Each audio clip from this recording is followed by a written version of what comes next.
எஸ்எஸ்சியில் ratio and ப்ரொபோர்ஷனில் ஒரு problem பார்க்கலாம். கேவோட value கண்டுபிடிக்கணும். எக்ஸ் இஸ் டு ஒய் அப்படின்னு இருந்தால் அது எப்படி எழுதுவோம்? எக்ஸ் பை ஒய்னு எழுதிக்கலாம். கரெக்டாக அதே மாதிரி இங்கேயும் எழுதுங்க.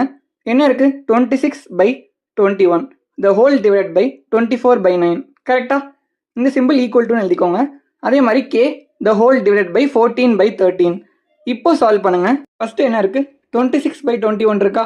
அதை எழுதிட்டு கீழே இருக்க 24/9 மேலே ஷிஃப்ட் ஆகும் போது ரெசிப்ரோக்கலாக மாதிரி 9/24ன்னு வந்துடும். கரெக்டாக அதே மாதிரி 13 மேலே போச்சுன்னா 13k/14 வந்துடும். இப்போ கேன்சல் பண்ணுங்க. 9 3 டேபிளில் 3 டைம்ஸ் போகும், 21 7 டைம்ஸ் போகும், 24 2 டேபிளில் 12 டைம்ஸ், 26 13 டைம்ஸ்.